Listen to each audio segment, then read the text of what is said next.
Naam, habari za jioni mtazamaji wa Channel 10 Plus popote pale ulipo. Ni matumaini yangu umeshinda salama. Karibu kwenye taarifa yetu ya habari ya kutwa nzima leo kutoka hapa Channel 10 Plus. Msomaji wako siku huu ni mimi Fatma Hassan. Karibu. Mamlaka ya kudhibiti na kupambana na dawa za kulevya DCEA nchini kwa kushirikiana na kamati ya ulinzi na usalama mkoani Tabora imefanikiwa kukamata magunia 133 ya dawa za kulevya aina ya bangi katika operesheni maalum iliyofanyika katika mapori ya Igombe na Nyahua mkoani humo, ambapo pia ekari 68 za mashamba ya bangi zikiteketezwa, huku jumla ya watu 7 wakikamatwa kwa tuhuma za kujihusisha na kilimo hicho haramu. Mwandishi wetu Adela Moses kutoka mkoani Tabora anaarifu zaidi.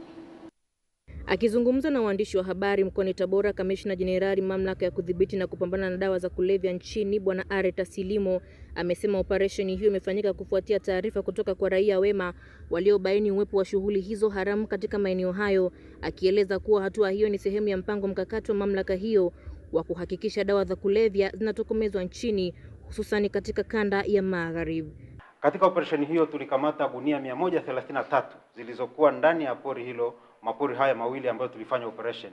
Lakini pia tuliteketeza ekari 68 za mashamba ya bangi zilizokuwa zimelimwa katikati ya mapori hayo na kukamata watu 7 kuhusiana na uhalifu huo. Katika hatua nyingine, Kamishna Jenerali Limo amebainisha kuwa DK inaendelea kuimarisha mikakati mbalimbali ya kudhibiti na kutokomeza kabisa kilimo cha bangi katika ukanda huu, huku akitoa wito kwa wananchi kushirikiana na mamlaka husika kwa kutoa taarifa za uhalifu pamoja na kuachana na kilimo hicho haramu ambacho kinaathiri maendeleo ya jamii na taifa kwa ujumla. Kuhakikisha kwamba tunawakamata wote wanaohusika na uzalishaji huo wa dawa za kulevya katika mkoa wa Tabora sambamba na nchi nzima. Tutafanya hizo operation. Kwa upande wake, mwenyekiti wa kamati ya ulinzi na usalama mkoani Tabora ambaye pia ni mkuu wa mkoa wa Tabora Bwana Paul Chacha ametoa maelekezo ya serikali kwa wakala wa huduma za misitu kanda ya Magharibi. Haya mambo hatuwezi kuyaacha, na kama ulivyosema, wahalifu wote ni nadra sana usikute mhalifu anavuta bangi, na aidha inawapelekea huko au lazima avute ili afanye kazi ya uhalifu. TFS, mimi ni kuelekeze jitahidini sana, kwa sababu maeneo bahati nzuri ni hayo hayo. Ripoti kutoka hapa mkoani Tabora, Adela Moses, Channel 10. Baraza la Taifa la Uhifadhi na Usimamizi wa Mazingira NEMC limewahimiza wananchi kuendelea kupanda miti na kutunza mazingira kwa faida ya vizazi vya sasa na vijavyo. Taarifa zaidi na Kuringi Mungi. Wito huo umetolewa katika shule ya sekondari ya Zuzu hapa jijini Dodoma na meneja wa NEMC kanda ya kati Bwana Novatus Mushi wakati alipokuwa akiongoza zoezi la upandaji wa miti zaidi ya 500. Naendelea kuwasitiza wananchi wa jiji la Dodoma waendelee kupenda mazingira, waendelee kupanda miti, hususan kipindi hiki ambacho bado mvua hazijakatika. Lakini pia Dodoma inatarajiwa kuwa ni jiji la mfano, kwa hiyo wazingatie pia utenganishi wa taka ili basi tuweze kuongeza thamani kwenye taka. Aidha, meneja huyo wa NEMC kanda ya kati akaeleza kwa nini wanaendesha zoezi hilo, huku wadau wa mazingira wakiunga mkono juhudi zinazofanywa na baraza hilo. Leo tunapanda miti zaidi ya 500 ikiwa ni ufunguzi wa kampeni ya kuelekea sasa kwenye maadhimisho hayo ya miaka 40 ya kuanzishwa kwa NEMC, ikiwa tunaonyesha kwa vitendo mchango wetu wa miaka 40 toka kuanzishwa kwetu. Hivi sasa hii miti yote ambayo tumetoa hivi leo, maana yake ni nini? Miti hii kila mwanafunzi amepewa mti wa kujitunza. Siku anavyomaliza atatukabidhi mti wetu na atatuonyesha, na itakuwa ni funzo pia hata kwa mwingine anayekuja. Tunapenda kushukuru kwa kutuletea hii miti, tunaahidi tutaitunza na kuilinda kwa sababu tuna vyanzo vya maji kwa hapa shuleni kwetu. Na pia miti ni muhimu kwa mazingira ya shuleni, inatupatia vivuli. Kutoka hapa Dodoma ni Kuringa Mungi. Katika kuelekea utekelezaji wa dira ya taifa ya maendeleo ya 2050, hospitali ya taifa Muhimbili imeanza kupiga kambi kuwafikia wananchi ili kuwapatia huduma bingwa na bobezi za afya. Tupate taarifa zaidi. Dira ya Taifa ya Maendeleo ya mwaka 2050 inaelekeza kufikiwa kwa wananchi wote kupata huduma bobezi za afya ifikapo mwaka 2050, ambapo kwa kwanza imepiga kambi kwa siku 6 Mbagala, uwanja wa Zakiem, na baadaye Kigamboni kwa ajili ya uchunguzi na matibabu kwa wananchi wa jiji la Dar es Salaam, ikiwa na lengo la kudhibiti ongezeko la magonjwa yasiyoambukiza. Daktari bingwa na bobezi wa magonjwa ya kisukari kutoka Hospitali ya Taifa Muhimbili, Dr. Joseph Minja, anasema lengo kuu la kambi hiyo ni kupima magonjwa na kutoa tiba pamoja na elimu ili kuongeza uelewa kwa jamii juu ya umuhimu wa kujenga utamaduni wa kupima afya na kupata utambuzi wa mapema wa magonjwa. Tukiangalia dira ya serikali yetu ya mwaka 2050 inalenga kwamba kabla ya mwaka 2050 wananchi wote wapate huduma za bobezi. Na tukiangalia pia dira ya Umoja wa Mataifa ya afya inasema angalau tufikie wananchi wote katika upande wa afya bora. Kwa katika mpango huo, Hospitali ya Taifa ya Muhimbili ndio inaanzisha mpango huo wa kumfikia kila mwananchi kwa huduma hii, hata yule ambaye uchumi wake uko chini. Kambi hiyo ya siku 6 imegawanyika katika awamu 2. Siku 3 za mwanzo zimeanzia Mbagala katika uwanja wa Zakiem, na baadaye wataalamu watahamia Kigamboni kwa siku 3 zingine, ambapo hapa katika kambi ya Mbagala baadhi ya waliopata huduma wanasema imekuwa ya faraja kubwa. Nimepima, nimejua afya yangu ya mwili ilivyo. Kwa hiyo mimi nashukuru sana, na kwa sababu huduma yenyewe ni bure. Huduma hata mimi nimeifurahia sana, hasa sisi wanyonge. Kwa sababu kama mimi nilikuwa sijui afya yangu. Leo nimepita hapo nikasikia, nikaja hapa na nimepima, kumbe nilijua mimi na pressure. Nilipofika toka asubuhi na saa hizi kweli nimehudumiwa, unapimwa moyo, nimepima nini na dawa nimepata ni bure kabisa. Zaidi ya watu 500 wamehudumiwa katika siku ya kwanza ya kambi iliyoanza Aprili 28. Dorcas Ramos, Channel 10. Wataalamu wa utawala wa umma na usimamizi wa rasilimali watu wanatarajiwa kukutana jijini Arusha kujadili mikakati ya kuboresha utoaji wa huduma za serikali katika mkutano mkuu wa pili wa mwaka wa Jumuiya ya Wataalamu wa Usimamizi wa Rasilimali Watu na Utawala katika Utumishi wa Umma. Kutoka Dodoma, mwandishi wetu Roda Simba anaarifu zaidi. Akizungumza na waandishi wa habari, mwenyekiti wa Jumuiya ya Wataalamu wa Usimamizi wa Rasilimali Watu na Utawala katika Utumishi wa Umma, Bi Leila Mavika amesema mkutano huo unalenga kujadili namna bora ya kuimarisha utawala na usimamizi wa rasilimali watu katika utumishi wa umma. Mkutano huu unalenga kuwakutanisha wataalamu wa kada ya utawala wa umma na usimamizi wa rasilimali watu katika utumishi wa umma ili kujadili namna bora ya kuimarisha utawala na usimamizi wa rasilimali watu katika utumishi wa umma, lakini vile vile kubaini fursa zilizopo na kuimarisha ushirikiano na wadau mbalimbali. Lakini naye mjumbe wa kamati tendaji kutoka jumuiya hiyo Bwana Teofoi Mbilinyi anaeleza mada zitakazojadiliwa katika mkutano huo. Jambo la kwanza, utoaji wa huduma bora kwa wananchi. Jambo la pili ni matumizi ya teknolojia. Jambo la tatu ni eneo la kuangalia umuhimu wa mazingira, na jambo la 4 ni ajira kwa vijana. Tunaona kwamba hizi theme ni muhimu sana, na ndio kwa sasa serikali yetu imejikita sana kwenye eneo hilo. Mkutano huo unatarajiwa kuwa jukwaa muhimu la kubadilishana uzoefu, kuimarisha ushirikiano wa kikanda na kuweka mikakati madhubuti ya kuboresha huduma kwa wananchi. Kutoka Dodoma, Roda Simba, Channel 10. Utawala wa Rais Donald Trump umeliambia bunge la Marekani kuwa vita vyake na Irani vimegharimu takriban dola bilioni 25 kufikia sasa, kiwango kinachokosolewa vikali na chama cha Democratic. Waziri wa Ulinzi Pete Hegseth amehojiwa na wabunge kwa karibu saa 6, ikiwa ni kwa mara ya kwanza tangu utawala wa Trump uanzishe vita dhidi ya Irani, huku ikitarajiwa pia siku ya Ijumaa kuhojiwa na baraza la Senate. Wakati huo huo, Trump amelitupia mbali pendekezo la Irani la kufungua tena mlango bahari wa Hormuz kwa sharti la kuondolewa vizuizi vya Marekani kwenye bandari zake, pamoja na kuahirisha majadiliano kuhusu mpango wa nyuklia wa Iran. Kwa upande wake, Rais wa Iran Masoud Pezeshkian amesema vizuizi hivyo vya Marekani havitafanikiwa, bali vitazidisha tu kuliyumbisha eneo hilo na kusababisha ongezeko la bei ya mafuta kote duniani.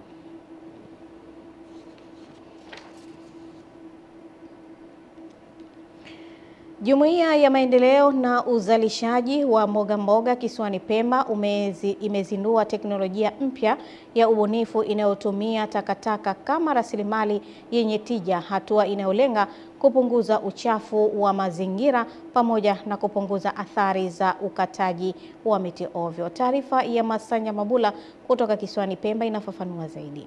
Akisoma bajeti hiyo, mkurugenzi wa baraza la mji wa Teshwena Hamadi Ali ametaja bajeti ya mapato ya ndani pamoja na ruzuku ya serikali. Jumla ya fedha ya mapato ya ndani ukizijumlisha zote hizi hapa ambazo zimekuwa bold, tunapata milioni 525,758, ambapo kila kota tutakuwa na makusanyo yake pamoja matumizi yake hivyo. Lakini tukija kwenye ruzuku ya fedha za serikali au ruzuku serikali kuu, tutapata mishahara bilioni 1,360,860. Madiwani wa baraza hilo wakiongozwa na mwenyekiti wao Hassan Hamadi Ali wamesema utekelezaji wa bajeti hiyo unatarajiwa kwa chachu kuleta mabadiliko chanya ya maendeleo ndani ya baraza hilo, ili kuisaidia serikali hii ya Mheshimiwa Rais wetu wa Zanzibar, Mheshimiwa Dr. Hussein Ali Mwinyi, na mama yetu mpenzi Dr. Samia Suluhu Hassan. Maelekezo yao, malengo yao ya kuboresha matakwa ya kuwahudumia wananchi kwa maendeleo ya hali ya juu, basi madiwani wameonyesha nia ya kufuata mwendo huo kikamilifu. Pamoja na mkurugenzi wetu, naamini tutafanya vizuri katika kuisimamia bajeti ili kuhakikisha maendeleo ya mji wa Wete yanapatikana. Kuna vitu ambavyo kwamba tulikuwa tumevikosa, lakini kwa bajeti hii tumevipitisha, na naamini kwamba vitaenda kutoa au kwenda kuacha alama katika baraza la madiwani. Tegemee mapato, wategemee mambo mazuri, na kama tulivyoahidi kwamba bajeti hii itakwenda kukizi vigezo vyote ambavyo kuwa tumevieleza pale. Ni Masanja Mabula, Channel 10, Pemba, Zanzibar. Kiongozi wa mbio za Mwenge wa Uhuru kitaifa mwaka 2026 Wazo Michael Mwang'onda ameitaka halmashauri ya wilaya ya Ruangwa mkoani Lindi kuhakikisha wanalea vikundi vya vijana ikiwemo kikundi cha mafundi umeme kilichopo katika halmashauri hiyo kwa kuwapatia tenda za uhakika na kuwawezesha kupata mikopo ya 10% kwa kiwango kinachowezesha kukuza mitaji yao. Taarifa ya mwandishi wetu Aidan Mhando kutoka Ruangwa mkoani Lindi na eleza zaidi. Kiongozi huyu wa mbio za Mwenge wa Uhuru mwaka 2026 anasema hayo mara baada ya kutembelea kikundi cha vijana ambao ni mafundi umeme katika wilaya ya Ruangwa, ambapo pamoja na mambo mengine anaielekeza halmashauri ya wilaya hii kuhakikisha wanawalea vijana hao ili waweze kukuza mitaji walionayo na kupanua wigo wa huduma wanazozitoa. Niombe kwa hawa vijana wa Tanzania pekee wapeni tenda ambazo zinatoka ili wapate faida.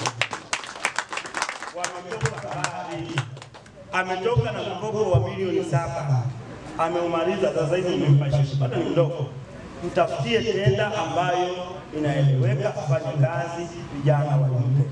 Kesho tulifanikiwa kupata mkopo wa shilingi milioni 7 mwaka 2023 ambapo tuliweza kutekeleza miradi 8 ya ufundi umeme katika vituo vya afya 3, shule za sekondari 2 na shule za msingi 3.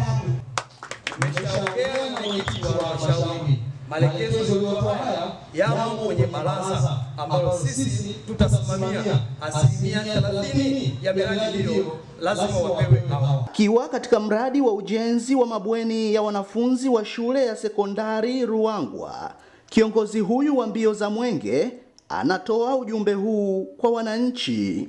Mheshimiwa Rais anafanya kazi kubwa na anataka watoto wa Tanzania hii wasome katika shule ambazo ziko bora. Jumla ya miradi 7 ilifikiwa na Mwenge wa Uhuru hapa wilayani Ruangwa. Kutoka Ruangwa mkoani Lindi, Aidan Mhando, Channel 10. Waasi wanaotaka kujitenga nchini Mali wa Tuareg wametangaza dhamira yao ya kuangusha utawala wa kijeshi nchini humo. Waasi hao wamesema kwa sasa wanalenga kwanza kuchukua udhibiti wa eneo la kaskazini ikiwa ni pamoja na majimbo ya Gao, Timbuktu na Menaka baada ya mafanikio yao huko Kidal. Waasi wa Tuareg wamefanya mashambulizi kwa kushirikiana na makundi ya itikadi kali huku wakitoa wito kwa mamluki wa Urusi kuondoka Mali, ambapo kutokana na hilo Rais wa Mali Jenerali Assimi Goita amesema hakuonekana hadharani kwa muda wa siku 3. Amelihutubia taifa hilo akisema kwa sasa hali nchini humo imedhibitiwa. Naam, mtazamaji, tunaendelea na taarifa yetu ya habari. Umoja wa Wanawake Tanzania UWT umewahimiza wanawake wa mkoa wa Dar es Salaam kuendelea kudumisha mshikamano na kuepuka migogoro inayoweza kuvunja mafanikio ya umoja huo. Taarifa zaidi na Emmanuel Chegere.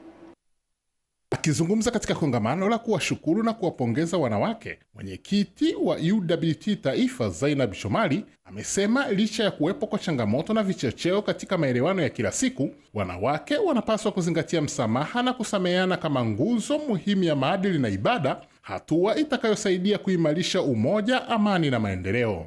Hii sifa yetu nzuri ambayo tumeipata, tumeitengeneza wenyewe, si ndio? Sifa hii tumeitengeneza wenyewe, basi tusije tukaivunja kwa mikono yetu. Kwa ni waombe UWT, yako mambo mengi sana ambayo yamefanywa na serikali ya awamu ya 6. Tunatakiwa tuyasemee kwenye mitandao, tuyasemee tukienda saluni. Mjumbe wa kamati ya utekelezaji UWT Taifa Hawa Ghasia pamoja na mwenyekiti wa UWT mkoa wa Dar es Salaam Mwajabu Mbwambo wamewataka wanawake kuwa na umoja na kuisemea serikali ya CCM katika mambo mazuri ya utekelezaji wa ilani ya Chama cha Mapinduzi.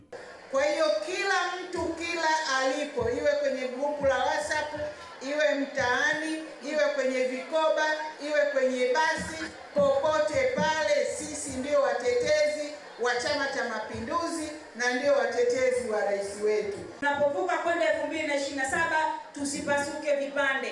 Uongozi anapanga Mwenyezi Mungu. Unaweza ukajiandaa leo, kesho asubuhi Mwenyezi Mungu akaondoka na roho yako. Hivyo ni vyema mimi na wewe ambao mna mpango wa kugombea mwakani, tuache kupigana shoti, tuache fitina, tuache kuharibiana CV na mambo mengineyo. Kutoka Dar es Salaam, Emmanuel Chegere, Channel 10. Asante Emmanuel Chegere. Rais wa Ukraine Volodymyr Zelensky amesema hivi leo kuwa atahitaji taarifa zaidi kutoka Marekani kuhusu pendekezo la Kremlin la kusitisha mapigano mnamo Mei 9 mwaka huu. Pendekezo hilo linapendekezwa wakati Urusi itakapofanya maadhimisho ya miaka 81 tangu kumalizika kwa vita vya pili vya dunia. Zelensky amesisitiza kuwa Ukraine inahitaji amani na inaendeleza juhudi za kidiplomasia ili kukomesha kabisa vita hivyo, na kwamba Kiev inapendekeza kusitisha mapigano kwa muda mrefu ili kuwepo usalama na amani ya kudumu. Kauli ya Zelensky imetolewa baada ya rais wa Urusi Vladimir Putin kufanya mazungumzo kwa njia ya simu na rais wa Marekani Donald Trump siku ya jana Jumatano, wakijadili kwa zaidi ya saa moja uwezekano wa kusitisha mapigano kwa muda kati ya Urusi na Ukraine. Naam, na kwa taarifa hiyo basi mtazamaji, inatupeleka kwenda kuziangaza habari za biashara na uchumi. Endelea kusalia nasi.